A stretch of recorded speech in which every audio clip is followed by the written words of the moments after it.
Welcome back, series finders, and I have a chaotic lineup for you today. We're diving headfirst into the most twisted, suspenseful, edge-of-your-seat shows streaming on Netflix right now.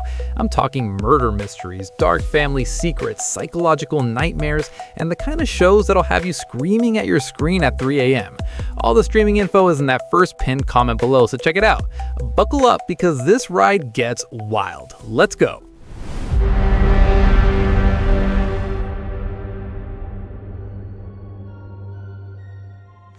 Starting with something that hurts because I wanted to love this so badly. Picture this, you're scrolling a dating app and you see your ex-fiancé who vanished into thin air a decade ago. Detective Kat's hunting answers, connecting dots to her dad's murder, there's a sleazy crime boss, and it sounds amazing, right? But the plot gets so convoluted, it's like the show tied itself in knots and kept going. The twists feel random, like someone threw darts at a shocking reveal board. It's giving Harlan Coben energy. If you're into his style of wait, what? You might vibe with it. But for me, it felt like the show was explaining everything like I'm 5 while simultaneously insulting my intelligence. The premise hooked me, the execution confused me, and by the end I was just tired. That's missing you. And honestly, it's a miss for me. Next up, we're heading to Texas. Liberal city girl Sophie moves into a world of wealthy conservative women who hunt, gossip, and have more affairs than a soap opera marathon.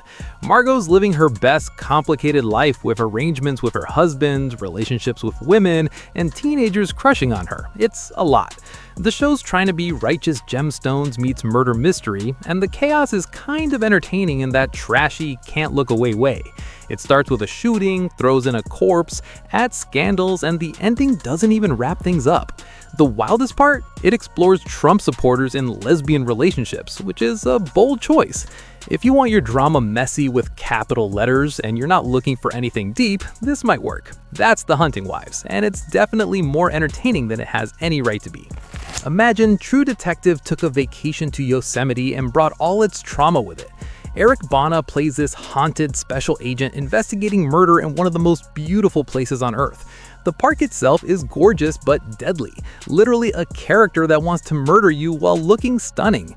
We've got trauma bonding, drug trafficking, shady wildlife officers, and Sam Neill probably hiding something. Here's my beef. The finale gets so convoluted with twists, I needed a flowchart. The plotting feels convenient, but the acting is phenomenal. Eric Bana and the cast elevate this material like they're in prestige HBO. If you can forgive messy plotting for gorgeous cinematography and killer performances, you'll dig it. That's Untamed, and it's beautiful chaos. This one's basically trying to be Yellowstone, but make it fishing in North Carolina. The Buckley family runs a fishing empire, but they're also smuggling drugs to keep it afloat. There's loyalty, addiction, violence, and enough family drama to fuel 3 Thanksgivings. It's giving 80s soap opera vibes mixed with modern streaming angst, and reviews are all over the place. Got canceled after 1 season, which tells you something. Is it groundbreaking? Absolutely not. Will it fill that I need family drama with crime-shaped hole? Possibly. It's Southern Gothic, corrupt, full of secrets, and if you turn your brain off and enjoy the messiness, there's fun to be had. That's The Waterfront, and it drowned before it could swim. Toni Collette can do no wrong. She's in a thriller where there's a mass shooting, and this mom suddenly goes full action hero, revealing she's got skills. Her daughter Andy investigates, uncovering a hidden path with murdered fathers and shady brothers. It sounds amazing, and Toni is amazing, giving depth to a script that doesn't deserve her. Here's the problem. The show withholds information frustratingly instead of building tension. The puzzle structure makes it hard to care about characters. Andy's character is bland, and the writing checks thriller boxes without understanding why. You can see the potential, and Toni's carrying everything on her talented shoulders, but the script keeps tripping her up. Such a waste. That's pieces of her, and the pieces don't quite fit. Quick thing, if you're enjoying this chaos, smash that subscribe button and hit like. It helps us bring you more binge-worthy recommendations. We're all TV-obsessed friends here, right? Okay, love you, let's keep going. More Harlan Coben. This British mystery has a photojournalist, a soccer mom who used to be an exotic dancer, a detective, and they're all connected to a dark event from 17 years ago. People keep disappearing during the local carnival because carnivals aren't creepy enough. The show moves fast, no drag dragging things out. Strategic flashbacks, suspenseful music, and twists that made me go, wait, what? The ending gets dark with shocking revelations and an uncomfortable motive for murder in the best thriller way. It's soapy but self-aware, and the performances sell the increasingly bonkers plot. That cold case structure really works. That stay close, and it's worth staying for. Michael C. Hall in a gated community mystery? Say less. He's a widowed surgeon whose daughter disappears after a party, and suddenly this safe suburban community is revealing its rotten underbelly. I love when pristine neighborhoods hide the darkest secrets. Tom's questioning everyone, and the lies stack up like horrible Jenga. This show is soapy in the best way, fully leaning into ridiculous twists and cliffhangers that make you immediately click next episode. It's fast-paced, loaded with reveals, and the actors are having fun even when the plot is slightly ludicrous. Is it realistic? Nope. Is it engaging and perfect for binging? Yes. The committed performances elevate potentially cheesy material into something genuinely watchable. That's safe, and ironically, it's a safe bet for mystery lovers. Jason Bateman and Jude Law as brothers in a crime thriller? The casting alone intrigued me. Restaurant opening goes violently wrong. We flash back to see how, and Jake's brother Vince brings trouble like it's a gift basket. However, critics are not kind. The lighting is so dark you need night vision goggles. The pacing drags, and characters are all unlikable. Bateman's whiny, Law's American accent isn't convincing, and their dynamic gets overshadowed by restaurant financial problems that aren't interesting. The reviewer called it narratively agonizing, which is harsh.